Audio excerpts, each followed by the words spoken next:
Hey everyone, welcome to all of you on this channel. In this video, we are going to discuss chapter number 3rd of class 9th NCERT, and our topic chapter name is atoms and molecules. So let's discuss the lesson. Ancient Indian and Greek philosophers have always wondered about the unknown and unseen form of matter. तो हमारे जो India के philosophers थे और Greek के philosophers थे वो हमेशा ही आश्चर्य में रहते थे मैटर की अननोन और अनसीन फॉर्म को जानने के लिए. The idea of divisibility of matter was considered long back in India around 500 BC. और 500 BC के अराउंड 500 बिफोर क्राइस्ट यानी कि जैसे जो थे उनके बर्थ से 500 साल पहले जो मैटर था उसकी डिविजिबिलिटी का जो आइडिया है वो कंसिडर किया गया. And Indian philosophers Maharshi Kanad postulated that if we go on dividing matter we shall get smaller and smaller particles. और इंडिया के फिलोसफर जो कि महर्षि कनाद बहुत ही जाने माने फिलोसफर रहे हैं, उन्होंने ये पोस्टुलेट दिया कि अगर हम मैटर को डिवाइड करते रहे तो हम फाइनली एक ऐसे स्मॉलर पार्टिकल्स पर पहुंच जाएंगे और ultimately a stage will come when we shall come across the smallest particle beyond which further division will not be possible. और अल्टीमेटली चलते चलते एक ऐसी स्टेज आएगी जहाँ पर हमें छोटा सा जो स्मॉलेस्ट पार्टिकल है वो मिल जाएगा और उसकी फर्दर डिवीज़न हम यहाँ पर नहीं कर पाएंगे. ही नेम्ड दिस पार्टिकल्स परमाणु. उन्होंने इनका नेम परमाणु दिया. Another Indian philosophers Pakudha Katyayana elaborated this doctrine and said that these particles normally exist in a combined form which give us various form of matter. और एक दूसरे फिलोसफर थे जिनका नेम था पकुधा कात्यायमा. उन्होंने भी इस पोस्टुलेट को जो थोड़ा और एक्सप्लेन किया. उन्होंने कहा कि जो ये स्मॉलेस्ट पार्टिकल है वो कंबाइन फॉर्म में रहता है और कंबाइन फॉर्म से वो मैटर की फॉर्मेशन करता है. Around the same era ancient Greek philosopher Democritus and Leucippus suggested that if we go on dividing matter a stage will come when particle obtain cannot be divided further. और उसी time Greek में कुछ philosophers हुए जिनको हम Democritus और Leucippus नाम से जानते हैं. उन्होंने भी कहा कि अगर हम मैटर को डिवाइड करते रहे तो एक ऐसी स्टेज आएगी जहाँ पर हमें ऐसे पार्टिकल्स मिल जाएंगे जिनको हम फर्दर डिवाइड नहीं कर सकते. Democritus called these particles atoms. और डेमोक्रिटस ने इन पार्टिकल्स को एटम जो है वो नाम दिया. All these was based on the philosophical consideration. और सारा का सारा सिर्फ फिलोसफी पर बेस्ड था, कोई एक्सपेरिमेंटल प्रूफ नहीं था. Then all this was based on philosophical consideration and not much experimental work to validate these ideas could be done till the 18th century. 18th century तक जो है हम सिर्फ इसको फिलोसफिकली मानते थे कि ये सब कुछ होता है. But by the end of 18th century, जैसे ही 18th century का एंड के नियर अबाउट हम पहुँचे तो scientist recognize the difference between element and compound. तो उसी टाइम रिसर्च चल रही थी कि एलिमेंट और कंपाउंड के बीच में क्या डिफरेंस होता है. और naturally become interesting in finding out how and why element combine and what happens when they combine. और ये बहुत ही इंटरेस्टिंग बन गया ये जानना कि कैसे जो एलिमेंट है वो कंबाइन करते हैं और क्या होता है जब वो कंबाइन करते हैं. Antoine L Lavoisier laid the foundation of chemical sciences by establishing two important laws of chemical combination. और जो लेवोजियर थे उन्होंने यहाँ पे फाउंडेशन रखी इस सब को एक्सप्लेन करने के लिए. और उन्होंने अपने दो इम्पोर्टेंट लॉज दिए जिनको हम बोलते हैं लॉ ऑफ केमिकल कॉम्बिनेशन. तो लॉ ऑफ केमिकल कॉम्बिनेशन क्या है? The following two laws of chemical combination were established after much experiments by Lavoisier and Joseph L Proust. तो जोसेफ एल प्राउस्ट और लेवोजियर ने बहुत सारे एक्सपेरिमेंट किए और हमारे सामने दो लॉ उन्होंने रखे. The first law is law of conservation of mass. Law of conservation of mass क्या कहता है? If there is of change in mass when a chemical changes take place. यानी कि अगर केमिकल चेंज होता है तो क्या मास में कोई चेंज होता है तो मास जो है वो कंजर्व रहता है. ये लॉ उन्होंने दिया. यहाँ पर एक्टिविटी 3.1 गिवन है. Take one of the following set. तो इनमें से आपको कोई भी एक सेट लेना है X and Y of chemicals. Then prepare separately 5%. तो इसमें से मान लो ये सेट आपको ले लिया पेयर में और यहाँ से आपको ये सेट ले लिया. Prepare separately 5% solution of any one pair of substance listed under X and Y each in 10 ml in water. तो 10 ml वाटर के अंदर 5% जो है ये सोल्यूशन हमें क्रिएट करना है. सेपरेटली हमें ये क्रिएट करना है. Take a small amount little amount of solution of Y in a conical flask.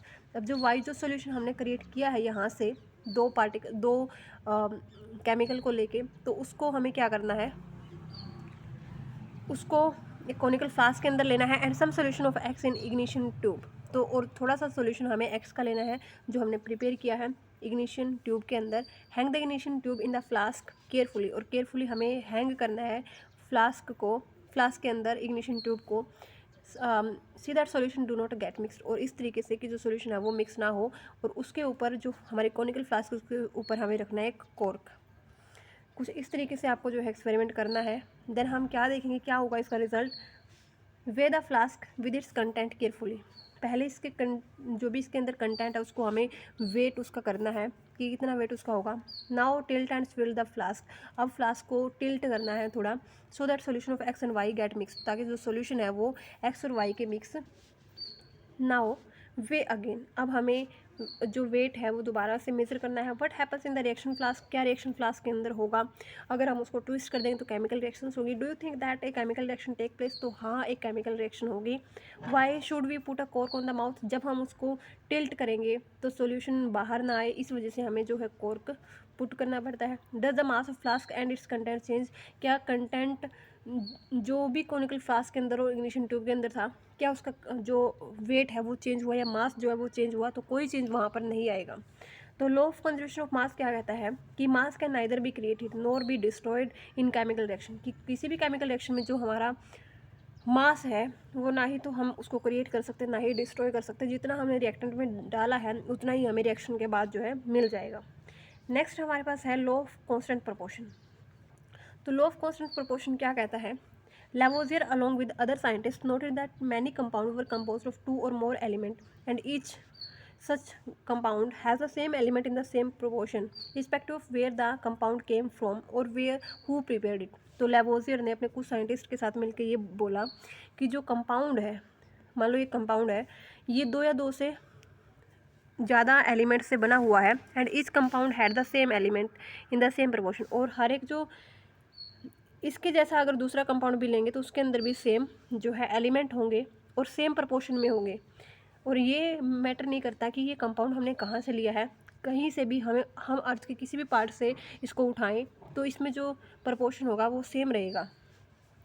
In a compound such as water, जैसे कि हम कंपाउंड देखें वाटर वगैरह, तो ratio of mass of hydrogen to the mass of oxygen is always 1:8। जो ratio है मास का hydrogen और ऑक्सीजन का वो हमेशा 1:8 रहता है। What ever the source of water हम कहाँ से भी उठाएं, कितना ही किसी भी लेवल का हम वाटर उठाएं, 10 अगर आप 9 ग्राम वाटर अगर आप लेते हो उसको डिकम्पोज करते हो तो उसमें 1 ग्राम जो है वो आपको मिलेगा हाइड्रोजन, और बचा हुआ 8 ग्राम जो मिलेगा वो मिलेगा आपको ऑक्सीजन। अगर हम अमोनिया की बात करें तो जो नाइट्रोजन और हाइड्रोजन का जो अमाउंट प्रेजेंट होगी वो होगी 14:3, क्योंकि हाइड्रोजन का 1 होगा जो मास है और नाइट्रोजन का होगा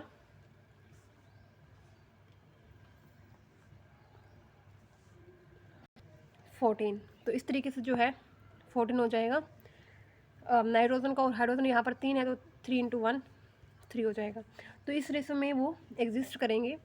वट एवर द मेथड और सॉल्यूशन और source from which it is obtain, तो कोई मैटर नहीं करता कि किस मेथड से हमने इसको बनाया है और किस सोर्स से हमने इसको लिया है। This led to the law of constant proportion, which is also known as law of definite proportion. This law suggests that this law was stated by Proust as in a chemical substance. अगर हम किसी भी chemical substance की बात करें तो element are always present in definite proportion by mass, कि जो एलिमेंट होंगे वो हमेशा ही डेफिनेट प्रोपोर्शन में प्रेजेंट होंगे, मास के डेफिनेट प्रोपोर्शन में।